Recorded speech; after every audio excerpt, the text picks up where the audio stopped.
Fairy houses. This summer, my parents decided we should leave the city and spend a week on a small island off the coast of Maine. They said there was something special for me on the island, something I would really like, but they wouldn't tell me what it was until we got there.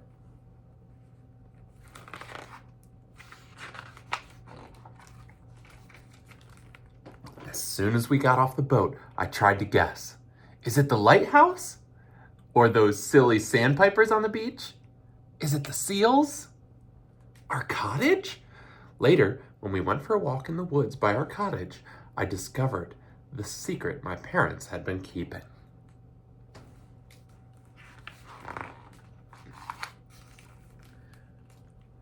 Fairy houses!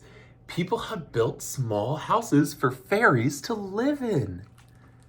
You may build houses small and hidden for the fairies, but please do not use living or artificial materials.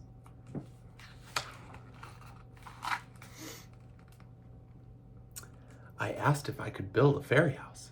My dad said yes, as long as I followed the rules of the woods. I scouted out places that would be just right for a fairy house. I chose a hollow at the base of an oak tree and collected some twigs, some leaves, and pieces of barks to build with.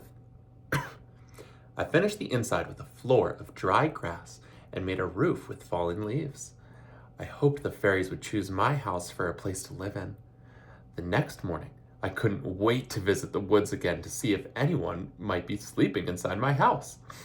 When I bent down to look, I heard chirping.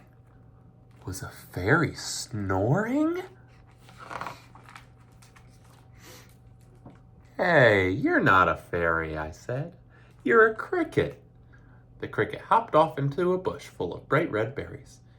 Maybe the fairies would like something to eat, I thought. I gathered a handful of berries from the ground and sprinkled them around my house. The following day, after visiting the lighthouse with my parents, I decided to check on my fairy house. A pair of finches were carrying the last berries away in their beaks. Searching the ground for more berries, I came to a small stream. The sound of the trickling water gave me an idea. I took some stones from my pack that I had found near the lighthouse and arranged them in a circle near my fairy house. Then I filled the circle with water from the stream, in case the fairies got thirsty or wanted to take a bath.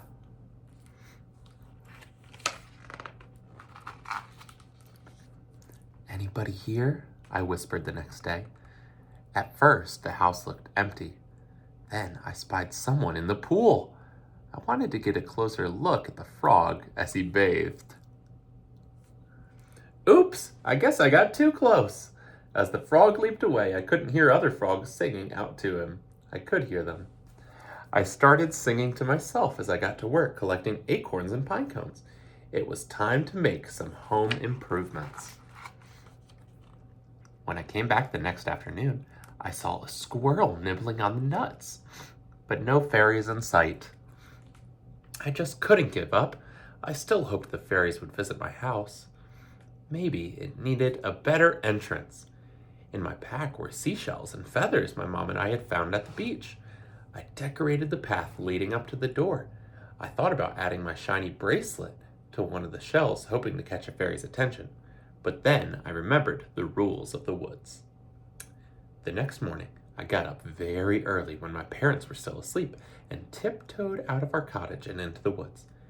This was the day we would be leaving the island, so I had one last chance to visit my fairy house. A fog had rolled in off the ocean, covering the woods like a thick blanket. I could barely see. It was like walking in a cloud. The trees seemed huge and the branches looked like arms reaching out to grab me. Goosebumps started popping out on my arms and legs. Someone was watching me, I was sure. Should I turn around and run? But my fairy house was so close. It was then I heard footsteps and saw a large, dark shape moving towards my fairy house. My heart started thumping. I jumped behind a tree to hide. I caught my breath. It was a deer licking the salty seashells. I stood perfectly still as she made her way lazily through the woods, then vanished into the mist. Exhausted, I sat down near my fairy house, watching, waiting, and wishing for fairies to appear. The quiet of the woods and the soft mist made me sleepy. My eyelids felt heavy, but I tried not to fall asleep. Before long, the sun started breaking through the mist, and with it came a soft breeze.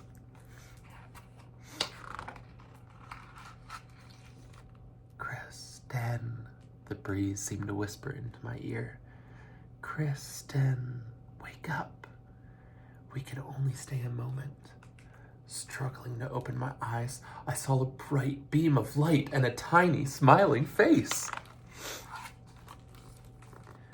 We are the fairies who live in the spirits of all the plants and animals in these woods, a voice said. Of all the houses here, the animals have chosen yours to visit. You have treated the woods with care and respect. Look quickly, Kristen, for this is a moment of magic when the fairies will show themselves as a way of thanking you. As the late morning sun started breaking through the mist, light beams illuminated the fairies. They sparkled like jewels. They became so bright, I had to close my eyes.